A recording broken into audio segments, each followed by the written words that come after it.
Thank you for joining us tonight. On screen, we are sharing opening slides. The first slide reads, "A Thousand Years of Persian Poetry by Women, Readings, Music, and Conversation, April 29th, 2021, 8 p.m. Eastern Time." There are logos for Live from NYPL and the New York Public Library for the Performing Arts in white on a gold background. The next slide shows the event program as follows. Introduction from Emily Waichert. Invocation by Roya Hakakian. Message from the translator Dick Davis. Readings by Dina Nayeri, Wazina Jwandun, Shoreh Agdashlu, and Roya Hakakian. A musical performance by Aruj Aftab. And last, a panel with Shazia Sikandar, Sholeh Wolpe, and Wazina Jwandun with Roya Hakakian. Most of the program will be in English. One poem will be read in Persian with an English translation to follow. For more information about tonight's program and speakers, visit nypl.org/live. Hi, everyone. Good evening and happy National Poetry Month. Thanks for joining us at Live from NYPL. I'm Emily Waichert, and I am a librarian at the New York Public Library and one of the co-chairs of the Best Poetry Books Committee. Tonight, I have the pleasure of welcoming a remarkable group of writers, artists, and activists to help celebrate the magnificent poetry collection, The Mirror of My Heart, 1,000 Years of Persian Poetry by Women, translated by Dick Davis. This collection, in a few words, is simply stunning and wonderfully vast, with Persian poems translated to English, spanning from the medieval ages to contemporary times. This collection opens door after door to the complexity of women's lives. There are poems that mock husbands, poems about women's desires, poems about leaving ancestral homes and then going back to them, and so much more. Our program tonight includes selected readings from the collection by Shoreh Agdashlu, Roya Hakakian, Dina Nayeri, and Wazina Jwandun, a music performance by Aruj Aftab, and finally, a panel with some of tonight's readers, joined by poet Sholeh Wolpe and visual artist Shazia Sikandar, to discuss the amazing lineage of women and ideas represented in the collection. For more on tonight's speakers, you can read their full bios on the event page where you're viewing this program. Before we get started, a couple of housekeeping items. First off, the library values your privacy. So in the spirit of transparency, there are a couple of things we want you to know. Even though the video you are watching and the chat are on the NYPL page, they are hosted by YouTube. So by participating in the chat, you might share data about yourself, which the library does not control.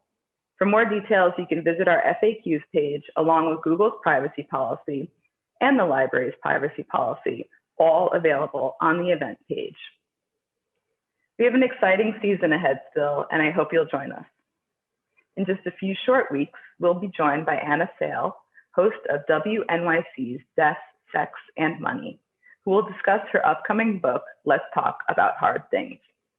And later in May, the New York Times National Deputy Editor, Jia Lin Yang, will be speaking about her powerful book, One Mighty and Irresistible Tide, which is about our country's history on immigration reform and the transformative 1965 Immigration and Nationality Act.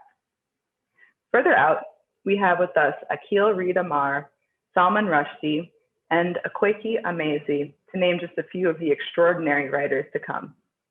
You can find more information on our upcoming events by visiting nypl.org/live. Tonight's program is proudly presented in partnership with the Library for Performing Arts, an essential resource for everyone with an interest in the arts, whether professional or amateur. The library is known particularly for its prodigious collections of non-book materials, such as historic recordings, videotapes, autographed manuscripts, correspondence, sheet music, stage designs, press clippings, programs, posters, and photographs. The Library for Performing Arts also has some amazing events lined up. On May 10th, legendary Broadway actor Patti LuPone joins journalist Kathy Henderson to discuss LuPone's illustrious career as an actor and musical theater performer. And on May 17th, 3 veteran prop designers discuss the eclectic world of theater props. For more information on performing arts events, please visit nypl.org/LPA. All right, let's get to it. We'll hear in a bit from the book's translator, Dick Davis, who will be giving a brief overview of the collection. But first, an invocation read in Persian and English by Roya Hakakian, author of An Immigrant's Guide to America, for the immigrant and the curious. با سلام به بینندگان برنامه امروز کتابخانه مرکزی نیویورک. شعری برای شما همکنون از جهان خاتون خواهم خواند. گل رفت وداع گل ز جان باید کرد، از خلق جهان مرا نهان باید کرد. کنجی و کتابی و نگار و لب جام، در خور چنین است چنان باید کرد. The roses have all gone, goodbye we say we must, and I shall leave the busy world one day. I must. My little room, my books, my love, my sips of wine, all these are dear to me. They'll pass away. They must.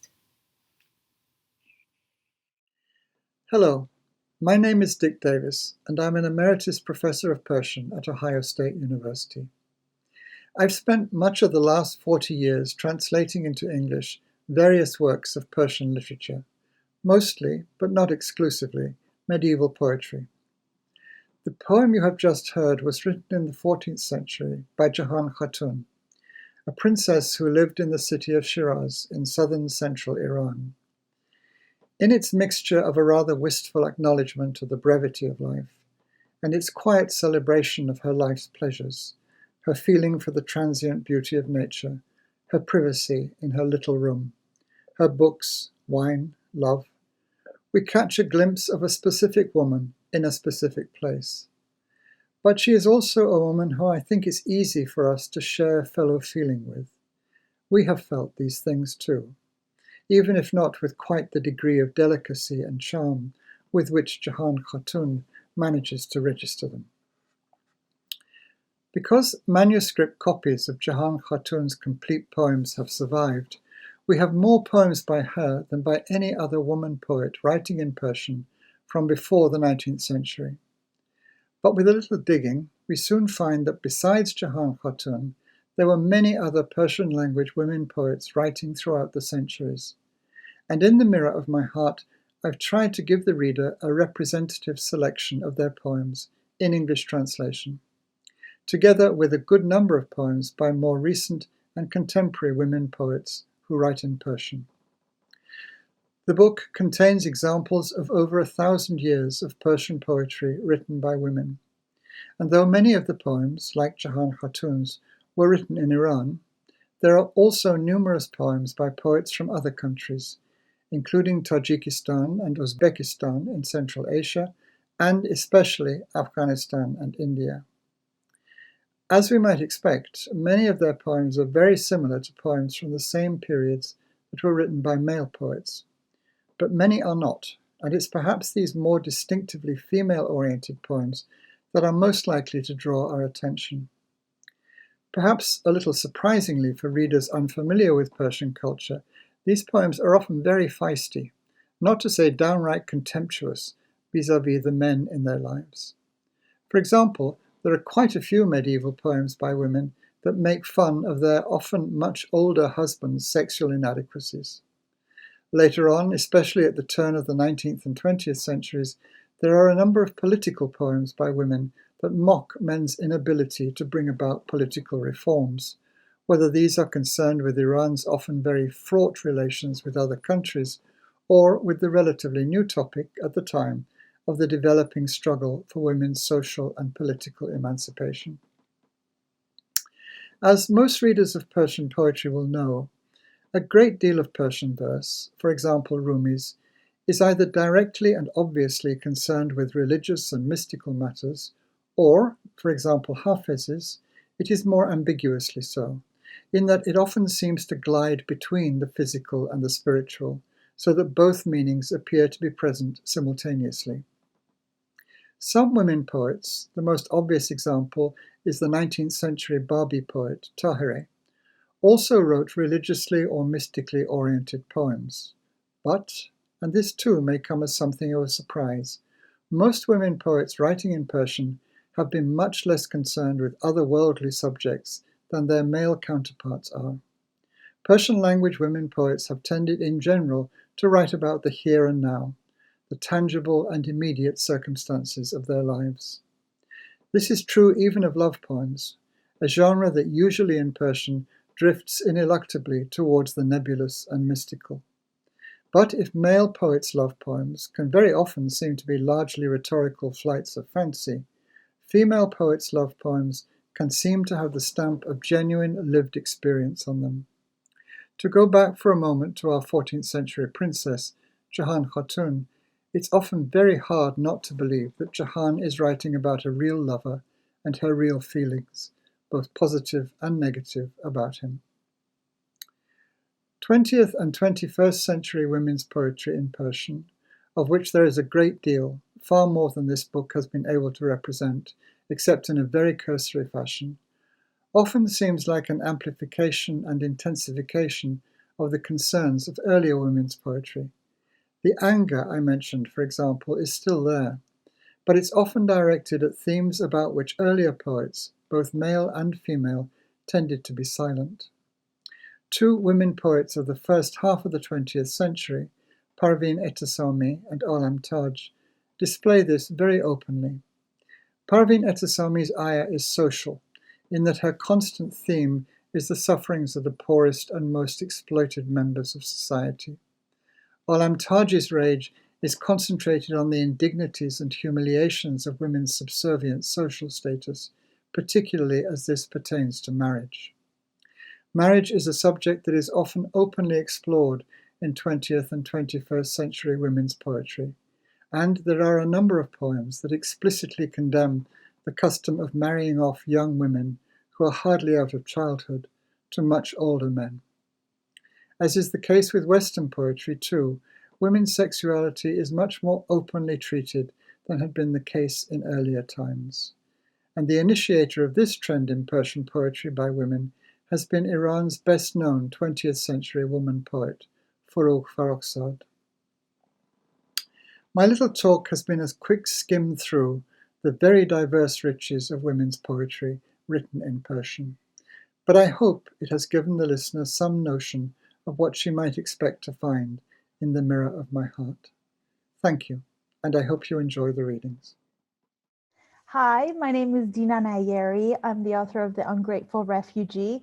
سلام، اسم من دینا نیری هست. من نویسنده Ungrateful Refugee هستم. I'm here in the south of France where my family and I are, hiding out a little while.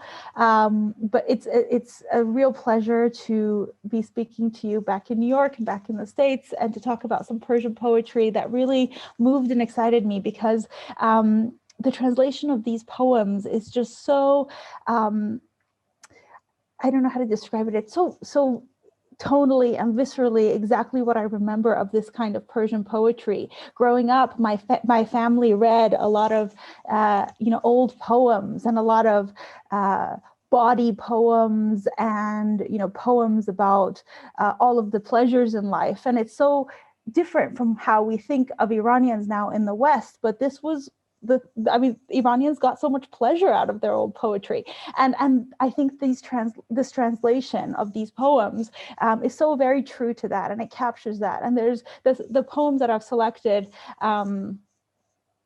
They're ones that speak to me, to particular moments in life, to particular kinds of pain, and they're ones that sound familiar, like the kind of poems that my grandmother and all of the grandmothers around her used to enjoy and used to recite back to each other. So not only do I think that they're really true to what those kind of poems were for us, as a Western reader too, I really enjoy them. I think the translations are really pleasurable to read. The language is beautiful, and there's so much just excellent imagery. So I hope you enjoy them too, and that you enjoy the ones I selected. Poems by Jahan Malek Khatun.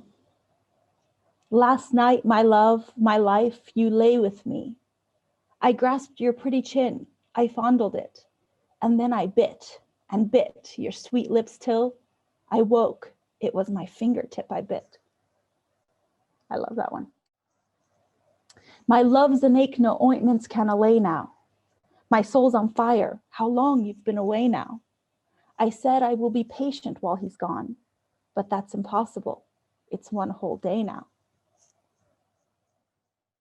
I know you think that there are other friends for me than you. Not so. And that apart from loving you, I've other things to do. Not so. Beloved, out of pity, take my hand before I fall. You think the world can give me other loves to cling on to? Not so. You strike me like a harp, play on me like a flute, and now you have the nerve to say that I have had enough of you? Not so. What heavy sorrows weigh me down and crush my abject soul? Could anything be harder than your absence to live through? Not so. Your eyes are languorous and rob my wakeful eyes of sleep. Are any curls as wild as yours, as lovely and untrue? Not so. You say my heart has not been hurt by your disdain. It has. Has any lover suffered love's despair as I do now for you? Not so. You have so many slaves, all finer than I am, I know. But can you point to one more wretched in your retinue? Not so. Bija Nahani Qaemi. I'm getting a divorce and I'll be rid of you. Damn you, I'll get 2 husbands, both of them brand new. The first will be young and handsome, the second a burly Turkoman. The youth's for me to do what sprightly lovers do. The Turkmen's for you. Love that one. Farkhonde Savoji. It's winter and the nightingales have left. Our orchards and our gardens are quite bereft. Bring us the wine that warms the soul, my boy, that softens hearts when sipped and brings us joy. Pour Jamshid's wine and Kay Kawus's, pour us wine from the famous kings who went before us, a drop of which makes ants imagine they are epic heroes ready for the fray. Bring rose-hued wine that scours away the rust from lovers' hearts and cleanses them of dust. Bring wine into the garden to revive my weary heart that's scarcely still alive. Bring us that fount of life, one drop will give 100 corpses strength enough to live. Bring it to me, whose soul's so sad and wan, you'd say my hold on life has almost gone. Bring me a goblet full when nightfall comes, and bring me tambourines and harps and drums. Bring me a glittering bowl brimful of wine that shines as Badakhshan's bright rubies shine. Never to Fall Asleep by Fatemeh Shams.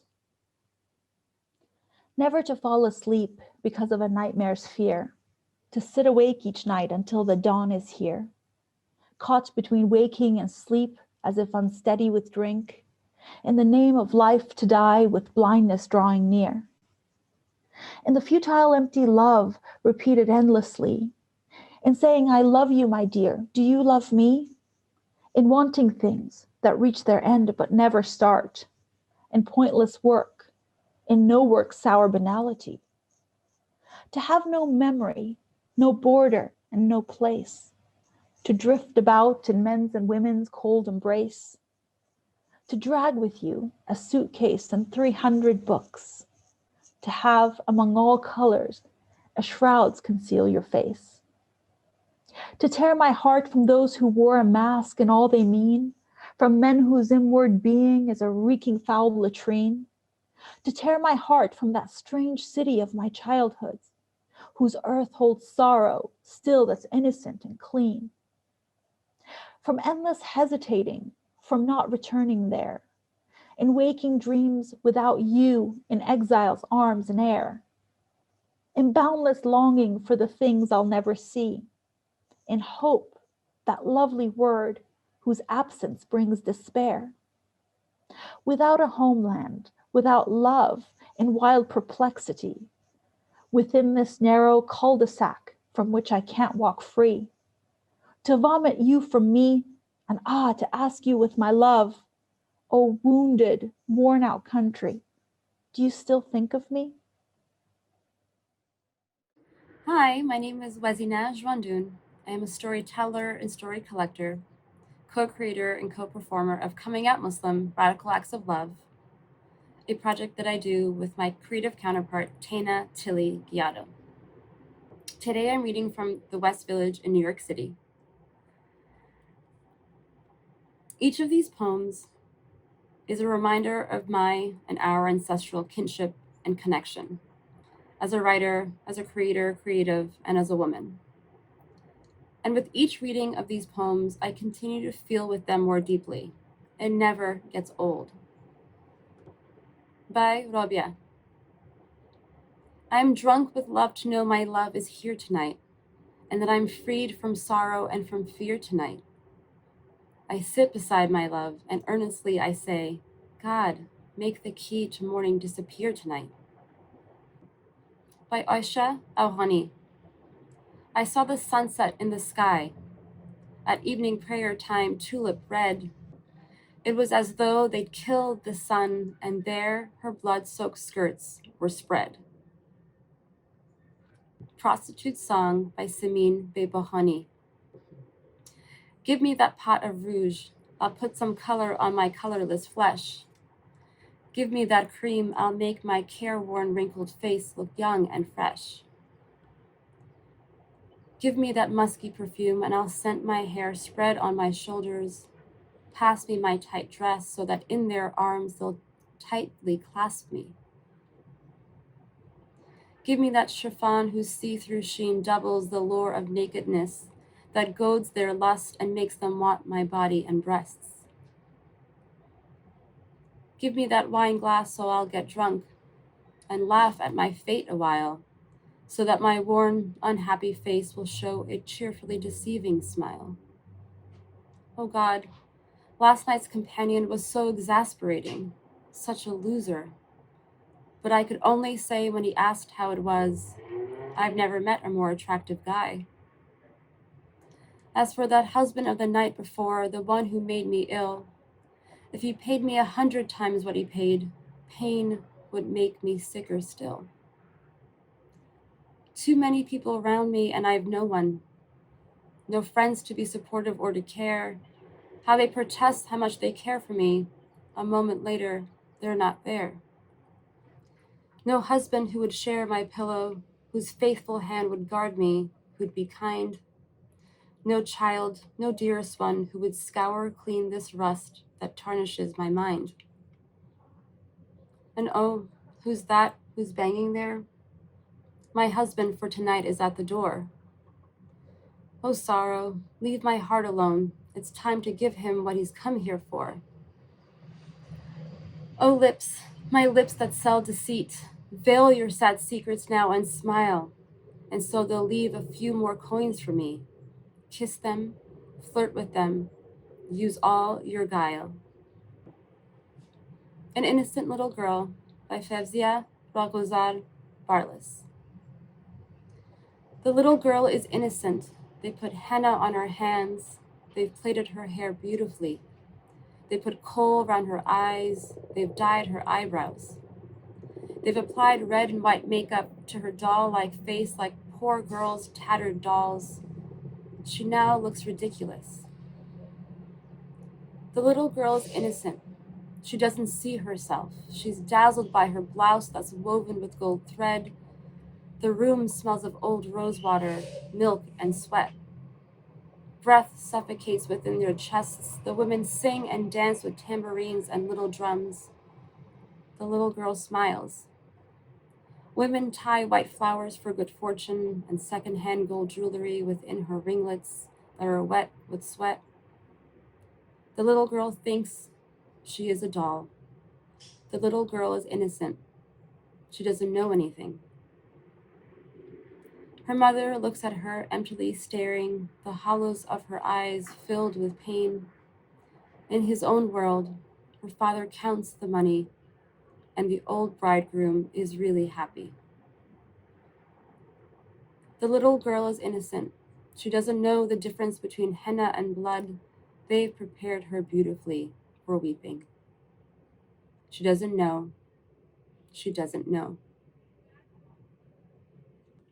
Mother's Shared Blouse by Parveen Pajwak. I put your blouse on, Mother, and the scent of our house, the scent of smiles and kindness and trust, the scent of our garden with the caged canaries twittering, the scent of the window with our neighbor's rooster crowing, the scent of bread, the scent of people's sorrow, the scent of the flowers our father planted in our garden, the scent of angry wind blowing from the martyrs' graves overwhelmed me. I put your blouse on, Mother, and the sound of the pigeons in our house's passageway filled my heart with their cooing. I put your blouse on, Mother, and went back to you, to your kind world, to my own familiar earth, to beloved Kabul. I put your blouse on, Mother, and found my sisters again, and found my friends again, and my hopes came back to me one by one, and I saw once again the reflection of my smile in the braille of green water in our water tank. I put your blouse on, Mother, and I called on God. With the name I called him when I was a child, and I prayed for you, Mother. I prayed for you. If I wrap your blouse around the wild almond tree, it will blossom. If I spread it over the dried up twigs of our grapevine, it will cast shadow. If I entrust your blouse to the wind, once again, lights will shine in the foothills of our mountains, Osei and Shir Darwaza. If I let your blouse wander in the alleyways, the orphans will find clothes. If I could divide up your blouse, they would not be able to divide up our land. If the dried up well in our garden could remember your blouse, it would give water again. It would give to our hearts an image of morning and sunlight, and we would all remember the shared blouse of our mother, the shared blouse of our mother. Thank you. Hello to you all. My name is Shohreh Aghdashloo, a humble actor and in love with reciting poetry. Ever since I got to know myself, I used to recite Persian poetry. I was raised with Rumi, Hafiz, Saadi, Ferdowsi, Simin Behbahani, Forough Farrokhzad, Mina Asadi, and many, many more. Thanks for listening. Forough Farrokhzad, The Broken Mirror. Yesterday, in memory of you and of our heartfelt love, I thought to wear my green blouse. I stared at my face in the mirror and slowly took the hairband from my hair. I dabbed my head and breasts with scent. Round my coquettish eyes, I penciled cold. I shook my hair out over my shoulders. Slowly, at my mouth's corner, I placed a mold. Then to myself I said, how sad that he's not here, to be bewitched by my flirtatious guile, to see my green blouse on my body and to say, how lovely you look now, and smile. As he's not here to stare at my black pupils and see the image of his own face there, why spread my hair like this tonight? Where are his fingers to make their home within my hair? But he's not here to fall into my arms, to be made crazy by the perfume of my breast. Oh, mirror, I could die with all this longing and regret. And he's not here to clasp my body to his chest.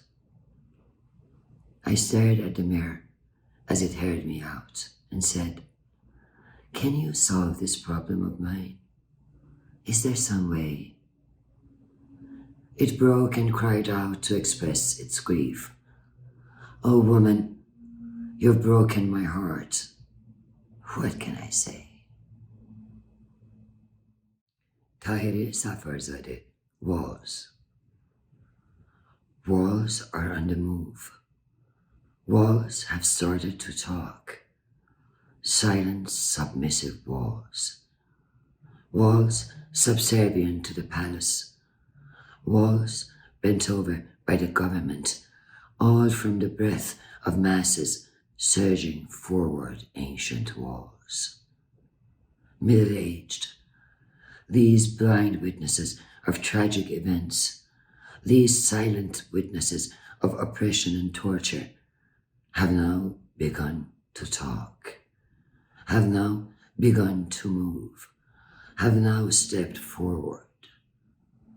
But how quickly they are striding forward, these children who have now begun to talk, these old men who are now moving forward. Mina Asedi, the dictator's message. O poets, return. We have swept your homeland clean of thorns and splinters. O writers, return. To make a record of your works, we have ordered paper from all over the world. O mothers, return. We have made all the prisons into schools and universities. O young people, return, and for your country's future, lay a new foundation. O painters, return, and on war's blood-soaked walls, paint the white dove of peace. O architects, return, and for all these returnees, build houses over the corpses of their dead, who stayed and struggled. Hi, my name is Roya Hakakian. I'm the author of, most recently, A Beginner's Guide to America for the Immigrant and the Curious. I am so pleased to be reading these 3 poems because 2 of these poets have meant a great deal to me, and one in particular, Forough Farrokhzad, was the poet who turned me on to writing when I was a teenager. The first reading is from the poet Mahasti. I wish I were a shining thumb ring, such as our archers wear. Each time he came to shoot an arrow, he'd lean to me with care, and as the bowstring reached his teeth, I'd steal such kisses there. For What? By Simin Behbahani. For what? That I stay for 200 years, looking at cruelty and corruption, that I see each day through to its end, each night through till dawn, that each dawn from behind the window I see the mocking face of the sun, and look at another day. With immense disgust, before bitter tea has touched my lips, then once again the writhing, squirming struggle. That I go over the tale once again of the book of Balkh's poet, a cage, the whole world a cage, a cage. I think of fleeing, of pulling my cloak round my body, my headscarf over my hair, to the streets of nowhere. In the midst of depravity and misery, in this smoke, this sorrow for all that is and is not, I begin my complaint against oppression. Although you've called me again, all our friends are suffering. Shall I leave them in the midst of disaster? For what? That I enjoy myself again? For what? That your good doctors make me well again? And I take the risk, suitcase in hand, that I'm ready to travel again, that I come and my heart is renewed, that I come with my eyes unclouded, that I come and among your people, I once again make a stir with my poems. But I haven't fallen into the snowy cloud in such a way that I'll get out again. I don't imagine I'll reach safety, that I'll emerge from this profound disaster. My old friend, dear friend, leave me in this dream of winter. It's possible, who knows, that I can soothe my soul and body. If a gently spring breeze, bringing the green of new growth, should waft across my dried up nerves, my body might bear fruit. A Wind-Up Doll by Forough Farrokhzad.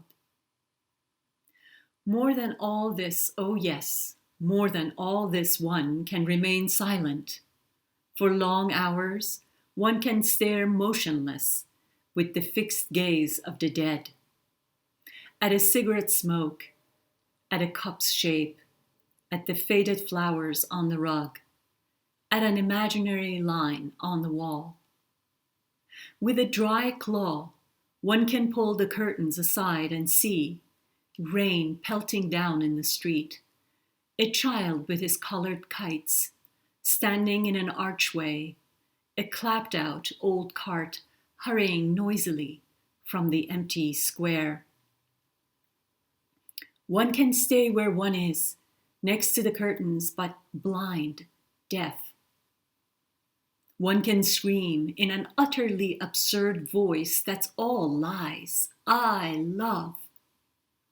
In a man's strong arms, one can be a beautiful, healthy female with a body like a leathern cloth, with two large, firm breasts. In a bed of a drunkard, a fool, a drifter, one can sully an innocent love. With sly contempt, one can make fun of every marvelous mystery. One can solve a crossword puzzle alone. One can feel pleased with oneself alone for finding a pointless answer. Yes, a pointless answer, one with 5 or 6 letters. One can kneel for a lifetime with one's head bowed before a cold shrine. One can see God in an unnamed grave. One can find faith in a worthless coin. One can rot in a mosque's cubicles. Like an old reciter of pilgrims' prayers, one can be like 0, always the same through subtraction, addition, multiplication. One can think of your eyes cocooned in their anger, like colorless buttons on an old shoe. In the pit of oneself, one can dry up like water. Ashamed, one can hide the beauty of a moment as if it were a ridiculous black and white snapshot at the bottom of a chest. In the frame of an empty day, one can place the picture of someone convicted, defeated, crucified. One can cover the crack in the wall with masks. One can get by with more futile pictures than this. One can be like wind-up dolls, seeing one's own world with glass eyes, lying in a blaze-lined box with a body stuffed with straw, lying for years in folds of spangled tulle, and at every shameless squeeze of one's hand, one can cry out for no reason and say, "Oh, how happy I am, so happy." In just a bit, I'll be moderating a panel conversation joined by some truly remarkable artists and writers to discuss how the poets represented in this stunning collection, the ideas they convey, traditions they follow or resist, have impressed upon the discussant's own creative work. But first, some words and music by Arooj Aftab. Hey everyone, this is Arooj Aftab, and I am a musician based in Brooklyn, New York. Thank you so much, New York Public Library, for inviting me to be a part of this event. I am extremely, extremely grateful I am going to be reading a short poem from the collection. And I'm also going to play a new song from my recently released album called Vulture Prince. The poem that I'm going to read is from the early 13th century by a poet whose name is unknown. What we do know about it, or I guess what we're calling it in the collection, is the daughter of Salar. We don't really know much about her either, except that she she wrote a speech for a sultan and was paid, which is pretty incredible, I think. And she spoke that speech in his court. Seems very vague details, but we'll take whatever we can get since we know practically nothing. What we do have are a few lines from a poem of hers, not the speech, which I will read to you now. The more I search myself, the more I see that longing for your love has ruined me. I gaze into the mirror of my heart, and though it's me who looks, it's you I see. Now, I think that this type of sentiment in poetry we've seen, it's common to think of and also hear in song and see in poetry, but I think that the way that the mirror comes into play in a way of sort of introspection and also sort of fixation on a lover is a sort of theme that I've explored in some of my own original poetry and song, and also I feel very drawn to this type of thing in poets and poems that I choose to write music to and sing. Having said that, there are just so many songs of mine that tie into this type of sentiment. And for you guys today, I thought it would be great to perform Baghon Mein Pade Jhoole, which is basically it's in Urdu, or like the Urdu Tumri language, where they're saying swings are swinging in a garden, and that kind of is already just it just starts off by painting a picture for you, almost like a snapshot of nostalgia, a garden, swinging. It's evoking a time of youth, or a time of there's a sense of emptiness there because the swings are swinging by themselves in the garden. It's not like they're children swinging in the garden or a playground. There's really there's a special choice of words there in the poetry that really helps in a very simple way to kind of open up the picture in your mind and take you to that place that they're describing. And it's a hypothetical place because it's not literal as the lines go on. You've forgotten what we had, but I haven't forgotten. So it's about sort of reminiscing. It's about nostalgia. It's about something that was had that is now lost, and it's about one person remembering it more than the other. And I really find these sorts of themes and the way that they're sort of phrased in poetry so beautiful and so profound and so simple. You say so much while saying very simple things, which to me feels very Sufi. It feels very minimalist, and to me, poetry is extremely important, and I'm always looking for that sort of great simplicity, which I think a lot of Sufi energy has, and also a lot of sort of poetry does. So here, without further ado, I leave you with it. Baghon Mein Pade Jhoole. Thank you.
बाहों में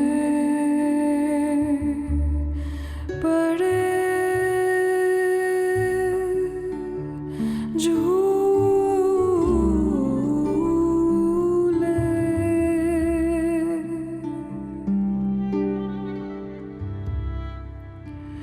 तुम भूल गए हमको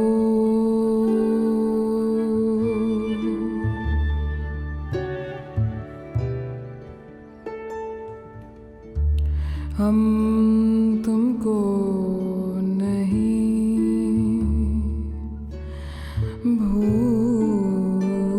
भूले तुम भूल गए हमको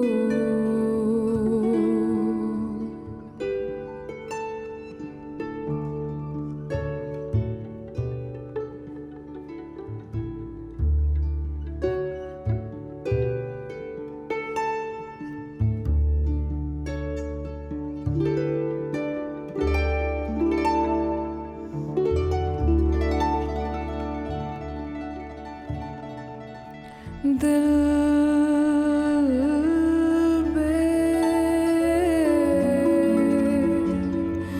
तमन्ना है दिल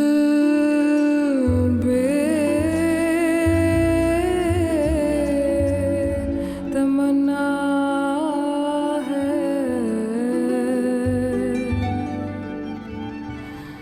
डर है कि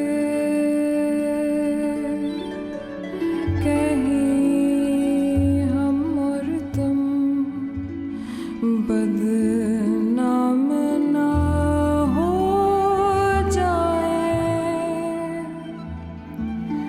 डर है कि कहीं हम और तुम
Thank you, Aruj, for that wonderful piece, so intimate and in the same breath, expansive, much like this collection of poetry that we are celebrating today. Hello again, I'm Roya Hakakian. I hope you've enjoyed the readings, a small sample of the great diversity of poems included in The Mirror of My Heart, 1,000 Years of Persian Poetry by Women. Our program concludes now with a panel conversation joined by a fantastic group of writers and artists who I'm honored to be moderating today, discussing the works of the women who have been included in this selection, as well as hearing about ways in which our panelists have been inspired or carry on this tradition in their own works today. Joining me are poet, playwright, literary translator, and someone I'm proud to call my friend, Shole Wolfi, visual artist, Shazia Zikandar, and activist and artist, Wazina Zandan. Everyone, welcome. It's a great pleasure to be talking to you today. I should say that my fellow panelists are far more experienced than my small introduction allows me to speak about. So please don't hesitate to check your program and read about them in the bios that have been included here. I'd like to start with Shole. And I know that you have done a great deal of work on Persian poetry. You have translated The Conference of Birds. You have translated the work of Forough Farrokhzad, and you have put many anthologies together. So I'm curious to know, given your experience, what is the common theme? What are some of the recurring motives that you think connect the 10th century poetry of Jahan Khatun to the contemporary poet, the works of contemporary poets like Forough Farrokhzad and so on and so on? Mm-hmm. Well, thank you for having me on this panel. It's a pleasure to be here. So I find it very interesting to compare Jahan Khatun of 14th century to Tahirih of the 19th century and Forough Farrokhzad of the 20th century, and examine what gave each poet the courage and wherewithals to push against what I call blackthorn walls, prickly blackthorn walls. So Jahan Khatun wrote, from now on, I renounce renunciation. I love that. And she wrote very openly about love and pain and desire, same as men. But this was not common for her time and century. So the wind under her wings was her royal status and favor, which afforded her education and safety. Her uncle was a major patron of poets, and any time in the history of Iran, when poets are doing well, the clerics are not. And we've never enjoyed a balance. So anytime the clerics wielded power over the Shah and the government, cultural darkness fell and poets were driven away. Now, Tahirih, however, came from a very religious family. This is in 19th century. But her father was open-minded and saw that his daughter's intellectual gifts were immense, and he let her sit behind a curtain at his school. So Tahirih became a brilliant scholar and soon became a follower of the Bab, who claimed to be the return of the 12th Imam, the promised one. So the Bab's religion claimed to bring in a new era in which, among other things, women enjoyed equality of rights, etc. And so, in fact, in June of 1848, Tahirih committed an unspeakable act of unveiling before men. So it was Tahirih's devotion to her new faith that fueled her poetry. And she was also a barrier-breaking poet, because historically in Persian poetry, the relationship between divine and man is erotic. And this is something we see over and over in the poetry of Hafiz, Rumi, Attar, among others. And as I said, this relationship is between divine and man, literally man. And women have rarely, and I'm not saying never, but rarely have been in that equation. So Tahirih changed that. Her poetry was at times almost lustful, but it was directed towards the divine. Now, in October of 1954, exactly 106 years after Tahirih's bold unveiling, Forough Farrokhzad, 19 years old, walks into the offices of Roshan Fikr, a popular magazine, and asks to see the editor. She gives him 3 poems. One of them is titled Sin. The editor has never read such a daring love poem by an Iranian woman and decides to publish it.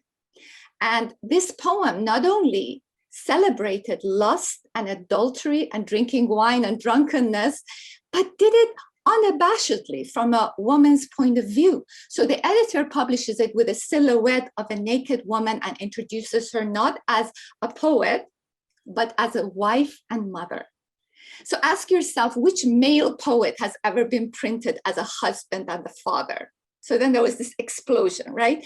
So this entry of physically unveiled women into the public domain had a profound effect on female language. And at this point, the Shah had made the veil illegal, but the veiling of the body was now replaced by the veiling of language and manners.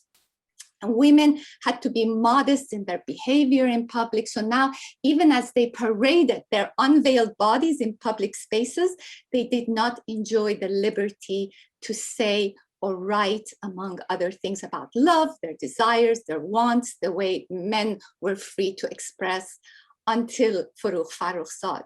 So I believe these 3 poets, what they have in common is this pushing against these boundaries that were set up by men in a male-dominated society. That was wonderful. Thank you so much, Sholeh. I'd like to turn to Wazina now.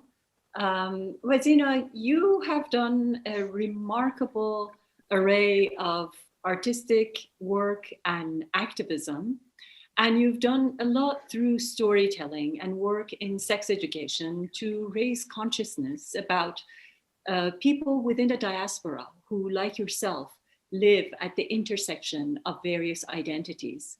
So I wonder, first of all, can you share with us a bit about your own project, Coming Out Muslim, Radical Acts of Love? And also, what misconceptions do people have about artistic works by diasporic writers and artists with ties to places that are mentioned in this collection of poems? Yeah, certainly. Thank you so much. It is, I mean, so just to echo everyone else, it is an honor to be with everyone and to be also part of the readings of the works in this book.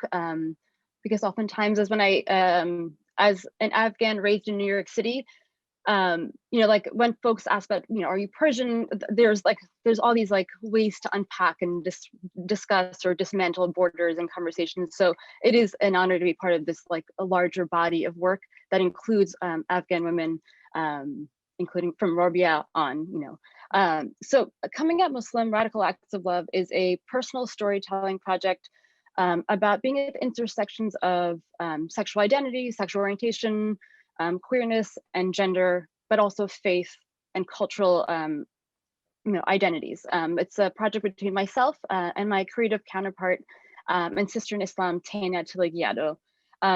But at the heart of all of the storytelling is an opportunity to tell a counter or a counter narrative, right? So like, for oftentimes for when it comes to issues of sexual identity or and gender and being women and being Muslim women, there is a particular narrative told about us, who we are, about us, and it's oftentimes never includes us as the storytellers, as like the power holder.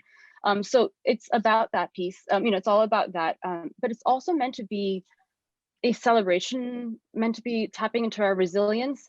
It is not the sad narrative, the like half empty, the deficit model that oftentimes is used to like relate to us, particularly if you are a woman within the diaspora of, the Swana region, the Middle East, Afghans, South Asians.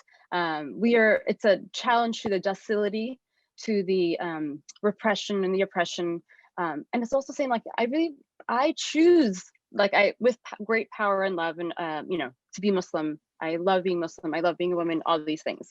But it's also about reclaiming the margin and the margins and being like, not just as an Afghan, not just as a somebody who might be a sexual minority or an LGBTQ person, not just as a Muslim, but like all of us have intersectional identities, and we are I'm claiming the margins, and that's where I get my power. So I'll say that, and then I'll also say that I think oftentimes a misconception around being somebody who's an artist or does artistic work related to diaspora is that it's going to only or always be about just sentimentality or just nostalgia, or you can only just be the blank Afghan writer. You're going to only be the first Iranian X, Y, or Z, or that your work is only going to center your cultural identity. But we have so many more of it. We have so much. I am so much more than just the Afghan sex educator, right? So for me, it's about I'm not unique just because I'm part of these identities. I am unique, and I have great power because I have great depth that I'm offering as an artistic person. And I think another misconception people carry is that much like to these for the women in the book is that and what they're writing about is that we're writing about things that Shirley mentioned, like that are pushing against like gender narratives and norms and sexism and expectations. People are talking about sex. They can be talking about drinking and like just the unexpected elements. So I think that is a big one. And I really love being a woman or like a writer within the diaspora because I'm also using my work to push against like Orientalist gaze, against expectations that are also informed by like imperial state violence and colonialism. And to be able to talk about that with with some pushback and say it with braveness, and also then find that other folks, including the women on this panel, will be like, yes, like they will co-sign it, they will like affirm it, and they'll also say, and also be like, we've been saying this for a long time, and it's so great that it's like, it's being listened to, and we're able to present it in accessible points of entry. Amazing, thank you so much. That was wonderful to hear.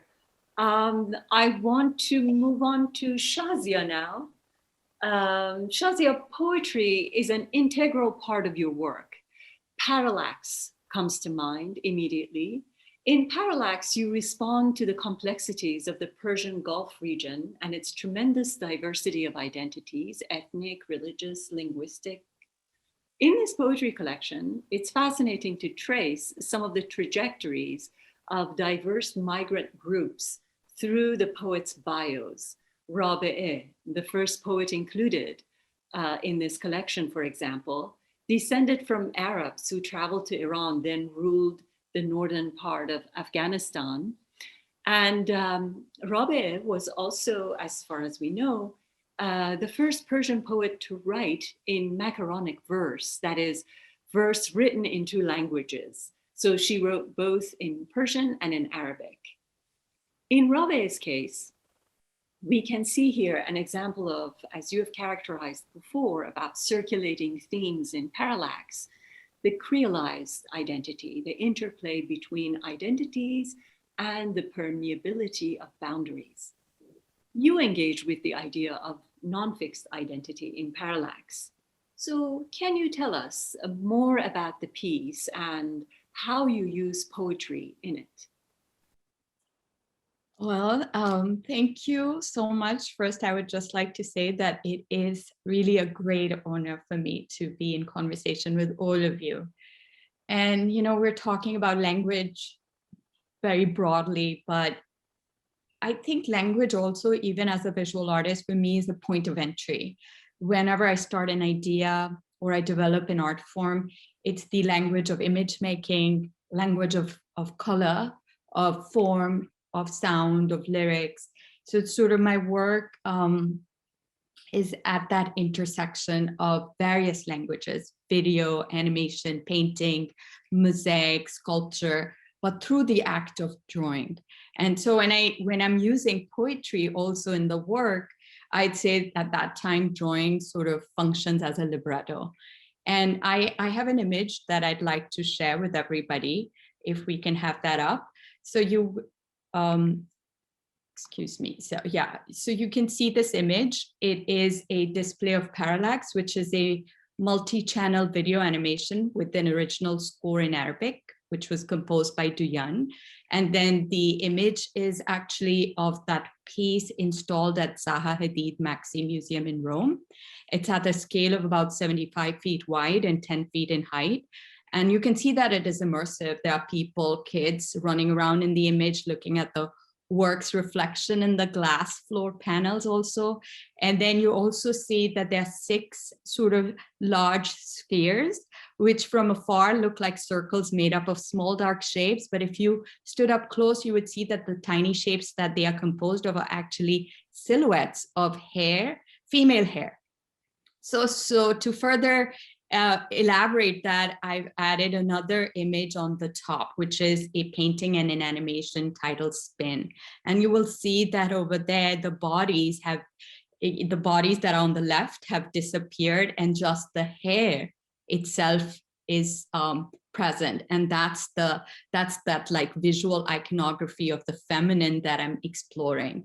So basically the work is kinetic with poetry and music, but it's entirely made out of hand-drawn elements to demonstrate the technical, emotional malleability of drawing too. And interestingly, you mentioned Rabelais, right, who would have been a court poet.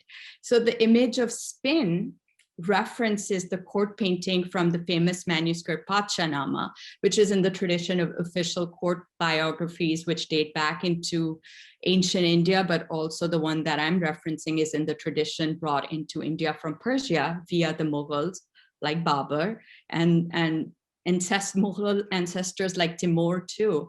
So to me, this history of imperial autobiography is, of course, very male. So I'm disrupting that. And that's why I think it's a very interesting parallel to Rabelais in many ways, where, you know, my work interrogates cultural identity, racial kind of narratives, colonial, post-colonial histories, but at the crossroads of gender and sexuality. And so here, to develop like the feminine apparatus of power, what I did was I first brought all the female characters into the court space, which is historically very male. And then I also removed the god Krishna. So the women are all the devotees of the singular male god Krishna.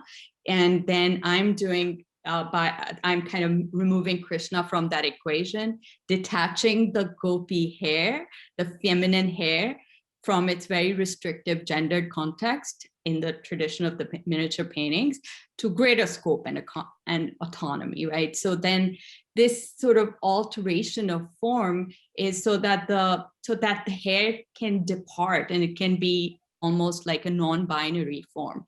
And here I would say that when it moves around, as you see in Parallax, it can be, it sort of references flight and swarms, birds and bats, which I think also for me is referencing the Seymour, the magical bird from the Persian mythology of Fariduddin Attar's Sufi allegory, right? The conference of the birds. And then that sort of flight associated with the ascension of the soul to higher realm, I think poetry in general in the work kind of allows that to happen. And what I just want to end here by saying that this work, like these manuscripts that I examined, this one in particular is at the Royal Library at Windsor Castle. And like many Persian, Central South Asian manuscripts, folios are often hiding in Western museum storages, right? So they have been cut out and dispersed for profit, for further truncating sort of this canon of Islamicate and South Asian pictorial tradition. And I think in that way, perusing through the miniature books that I did was very similar to sort of like reading, suddenly having this anthology of poems and being able to read across different time frames and geographies of kind of a collective voice of women. And that, I think, is similar to how I kind of acquired an understanding of Persian miniature painting, growing up in Pakistan, but kind of always understanding it through the sort of history of Persian cultural experience of that, how it comes into Pakistan through, of course, Persian language and Urdu, but also through the form of ghazal, which of course has a history with how that form exists in Afghanistan, India, Persia, and through again Hafiz and Sufi poetry. Wow. The work was staggering to look at, and I am truly looking forward to your upcoming exhibit at the Morgan Library. Thank you for that wonderful response, Shazia. Here's a question for the entire panel. Now that you have all engaged with the work that has been included in this collection, in this anthology, I wonder if you can tell us what you will take away from it and how it has in any way inspired you in the work that you're thinking about on your own. Perhaps we can start with Sholeh again. Before I answer that, I just want to say how much I appreciated that painting, because Dick Davis, who is the translator of this beautiful work, also translated The Conference of the Birds by Attar, in which Rabie makes a lot of appearances. And he translated that decades ago, and I've retranslated The Conference of the Birds to offer another perspective into that work. And one of the things I found is that I really believe Attar has a feminine sense, wrote with a feminine sensibility, which I really appreciated it. So in my own life and my own creative work, I've always been aware of boundaries and pushed against them. So this book does the same thing for me. For me as a poet and playwright, it's always been important to celebrate my femininity and put it in perspective. So I think people forget that for eons, we've been told to be ashamed of it. And all of these poets in this book, I believe, push against that crime. One of the rewarding aspects of translation, as I'm sure Dick Davis would agree with, is cutting to the bone and marrow of each poem and appreciate the layers and complexities of the work. And that is why translation is impossible. It is only recreation that works in transporting a poem from one language to another. And every time I see such labor of love, I find it inspiring, and we're all building and strengthening the cultural bridge. And that's a group effort. So talking about the cultural bridge, you asked one of the things that what I'm doing right now. I have written an oratorio with composer Fahad Siadat based on Attar's The Conference of the Birds. And I just find the more I see such powerful works entering the market, the more inspired I am by it, because I can see how each of us are contributing our individual bricks to that cultural bridge that we're making. The oratorio will make it will be premiered in Los Angeles next year, and we're really, really proud of it. It's beautiful. Another major event to look forward to. Thank you for that, Sholeh. Wazina, I can't wait to hear what you have in mind. Thank you. I am just taking away a reminder that I'm contributing to, no matter how big or small, or if it is given notice or not notice, that to a large body of ancestral work. Like this is in our bone and our blood, it is in our beats, it is like inherent to us. And is that reminder that like this is the path I meant to be on. I've inherited this. So I think that's just like a reminder to myself And to anybody who's watching that, particularly, I know for my family, doing something in the creatives realm, and I'm not currently in the classroom, is like a little scary. It's a little frightening. It's out of the norm. But breaking the norm, breaking boundaries is a cellular DNA thing. It's a charge, and I want to like really embrace that. If my dad is watching this, Baba, reminding you of this. And my work, not just coming at Muslim, but other things I'm working on, is specifically the recreation of burial rites for myself, is the visitation of what are the new rites of passages that we have as folks in the diaspora. And for me, there's lessons here to be thinking about, especially as the body work is through centuries, to continue thinking about what are the new rites of passages, what are the themes that are coming up for us, and for me specifically, that I want to capture and tell, both in writing and in creative performance or installation. Thank you. Food for thought for all of us, including me. Shazia, what do you think?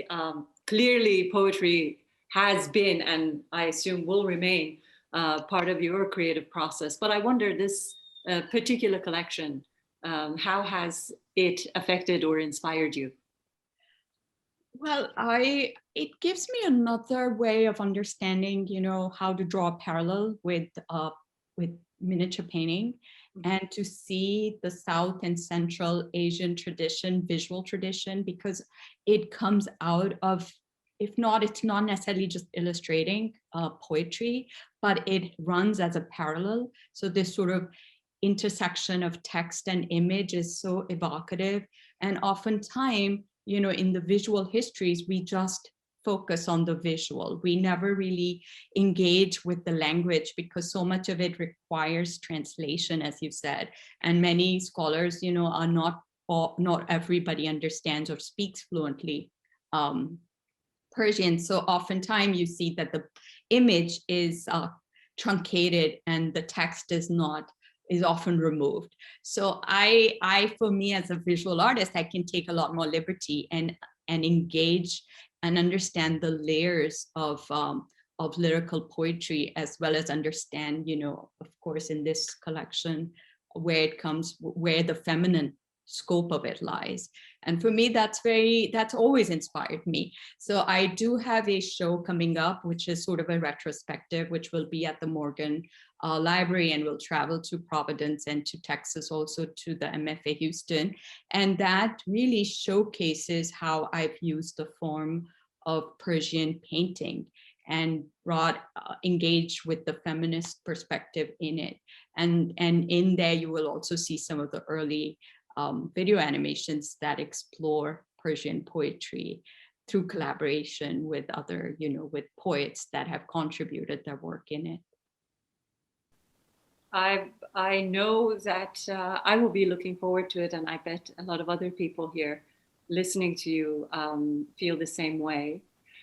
I believe that we are out of time. As Jahan Malek Khatun says, goodbye, we say we must. Thank you so much, Wazina, Sholeh, Shazia, for this illuminating discussion. Thank you also, obviously, to Professor Dick Davis for the extraordinary collection that he has created, as well as all the other writers and artists who helped us celebrate this wonderful volume. And thank you, listeners, audience members who have joined us today to be together and celebrate the arrival of spring with some great Persian poetry. We have just scratched the surface, really. So I do encourage you to check out the book or purchase it through the New York Public Library shop and other links that are available on the events page. I wish you a wonderful remaining of 2021. Everyone be healthy and farewell. Thank you. Thank you. Thank you for joining us for this special program. On screen, we are showing a closing slide with logos for Live from NYPL and the New York Public Library for the Performing Arts.